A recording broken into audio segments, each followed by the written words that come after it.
Dear viewers of the channel my dear science, आप सभी का मेरे चैनल पर बहुत बहुत नमस्कार। और सभी को मेरे चैनल पे सभी का आपका स्वागत है। आज ये वीडियो मैं आपके सामने, जैसे कि आपको पता ही लग रहा है कि जो हमारे एग्ज़ाम शुरू होने वाले हैं 1 तारीख से, जिनकी डेट शीट ऑलरेडी अपलोड हो गई है और एक इंस्ट्रक्शंस मैंने पूरी कंप्लीट वीडियो आपके साथ शेयर की। और आज नई एक इन्फॉर्मेशन आई है, वो आपके साथ शेयर करने जा रहा हूँ। क्या आई है वो आपके साथ डिस्कस करेंगे। तो आपने जैसे साइट पे जाना है और साइट पे जाते ही आप देखेंगे कि इस पे आज ही के दिन 2 रजिस्ट्रेशन आई है। एक opportunity provide to all the registered candidate to take the mock test, जिसके बारे में मैंने आपको डिटेल में समझाया था। आज 29 तारीख है, आज इसका मॉक टेस्ट होना है और उसके बाद 1 तारीख से एग्ज़ाम आ जाएगी। एक आप देखें कि कल आई थी डेट शीट, जिस पे आप क्लिक करेंगे तो ये डेट शीट आपके पास ओपन हो जाएगी।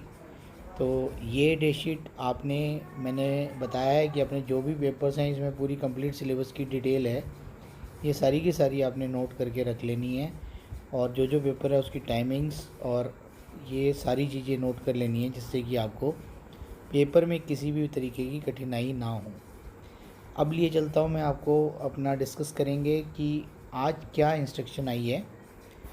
2 पेज की इंस्ट्रक्शन है, बिल्कुल सिंपल सी, जो कि मैं ऑलरेडी एक्सप्लेन कर चुका हूँ। तो हम इसको आराम से इसको देखेंगे। इंस्ट्रक्शन रिगार्डिंग ऑनलाइन एग्ज़ामिनेशन, जो कि 1 तारीख से शुरू होने वाले हैं। सभी जितने भी बच्चे हमारे टर्मिनल ग्रुप्स के हैं, भी डिप्लोमा के और भी फार्मेसी, उनको सभी को मेरी तरफ से, चैनल की तरफ से बहुत बहुत बेस्ट ऑफ विशेस कि आप अपने पेपर को ढंग से करें। पहली बार ऑनलाइन पेपर होने जा रहा है और इसको ध्यानपूर्वक इन डिटेल्स को पढ़ें।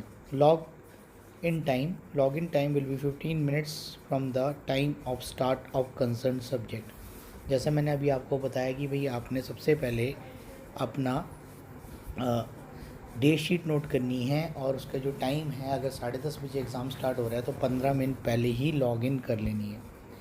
री लॉगिन का टाइम का मतलब आपको बताया था कि अगर कहीं पर भी कम्युनिकेशन फेलियर, मोबाइल में कोई प्रॉब्लम है, तो री लॉगिन तब करना है। रिज्यूम टाइम इसका जो है 3 मिनट रखा गया है।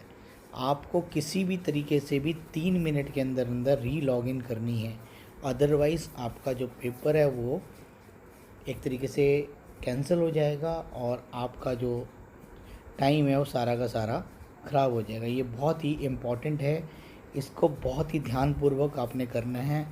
इसकी थोड़ी प्रैक्टिस कर लें। इसके बाद attempt time, subject code having 25 ये दिए हुए हैं, having 25 MCQ, time of 25 MCQ को 23 मिनट में करना है। ऑल अदर सब्जेक्ट कोड, ये जो 2 कोड्स दिए हुए हैं 120222 120226, इसमें 25 MCQs आएंगे जिनके पेपर होंगे और ये 23 मिनट में आपने अटेम्प्ट करना है। और उसके बाद अगले जो है all other subject code, you have to attempt 50 MCQs in 45 minutes. अब ध्यान से देखें आगे क्या बता रहे हैं। Marks, each MCQ will carry 1 marks. The marks for the subject shall be awarded proportionally out of the total marks as per a study scheme. अब इसके बाद आगे क्या है, बहुत से छात्रों ने सूचित किया कि एग्ज़ाम पूरा होने पर एंड टेस्ट बटन पर क्लिक करना भूल गए थे। इस अवस्था में यदि कोई छात्र एंड टेस्ट बटन पर क्लिक करना भूल जाए या समय समाप्त होने के कारण एंड टेस्ट का बटन ना कर पाए तो घबराने की आवश्यकता नहीं है। मैंने आपको पहले ही बताया कि एंड टेस्ट वाला बटन आपने गलती से भी बीच में नहीं देखना उसकी तरफ, और अगर ये बटन नहीं भी दबता है तब भी आपका पेपर सबमिट हो जाएगा। एग्ज़ाम टाइमिंग पूरा होने के पर टेस्ट अपने आप ही सबमिट हो जाएगा, परंतु सक्सेसफुल सबमिट का मैसेज नहीं आएगा, ये ध्यान रखना है। बहुत से छात्रों ने सूचित किया कि एग्ज़ाम देने के लिए लॉगिन नहीं हो रहा है। ये सारी बातें कहाँ से आ रही है? ये सारी बातें मॉक टेस्ट जो कंडक्ट किया गया था संडे को, उसके ऊपर उससे ये जानकारी ली गई, वो आपके साथ शेयर कर रहा हूँ। तो बहुत से छात्रों ने सूचित किया कि एग्ज़ाम देने के लिए लॉगिन नहीं हो पा रहा था, एक्सपायर का मैसेज दिखा रहा था। छात्रों को सूचित किया जाता है कि प्रत्येक सब्जेक्ट के डेट शीट में दर्शाए गए समय से शुरू 15 मिनट ही छात्रों को लॉगिन करना होगा और लॉगिन के बाद परीक्षा का समय 45 मिनट का होगा। यदि कोई 15 मिनट की अवधि लॉगिन नहीं करता है तो छात्र एग्ज़ाम के लॉगिन नहीं कर पाएगा। एग्ज़ाम का समय समाप्त हो जाने के बाद भी छात्र लॉगिन या रिज्यूम नहीं कर पाएगा। परीक्षा के दौरान बचे हुए मिनटों को टाइम प्रदर्शित करेगा, टाइमर चलेगा। ये आपको समझ आ गई क्या बात कही है कि भाई आपने पेपर से 15 मिनट पहले लॉगिन कर देना है, उसके बाद फिर 15 मिनट का टाइम दिया जाएगा, लेकिन आप बीच में कभी भी दोबारा लॉगिन नहीं कर सकोगे। ये बहुत ही ध्यान देने वाली बातें हैं। बहुत से छात्रों ने सूचित किया कि कैमरा माइक्रोफोन ऑन नहीं हो रहा है। इस अवस्था में छात्र दूसरे डिवाइस लैपटॉप से निर्धारित लॉगिन समय 15 मिनट के अंदर कर सकते हैं। ये मैं फिर से बता रहा हूँ, अगर कई बच्चों ने देखा कि भाई उसका माइक ऑन नहीं हो रहा है, डिफ़ॉल्ट हो जाता है, कई बार सेटिंग चेंज करनी होगी अंदर, और माइक्रोफोन ऑन नहीं हो रहा है, कैमरा ऑन नहीं हो रहा है, तो आप अपना डिवाइस बदल लें या उसकी सेटिंग को चेंज करें और 15 मिनट के अंदर समय रहते ही लॉगिन कर लें, नहीं तो दिक्कत आ जाएगी।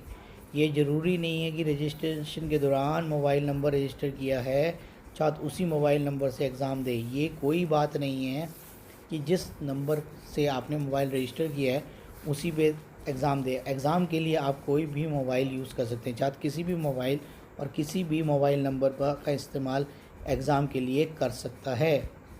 बहुत से छात्रों ने सूचित किया कि एग्ज़ाम के बीच किसी कारणवश लॉग आउट हो गया।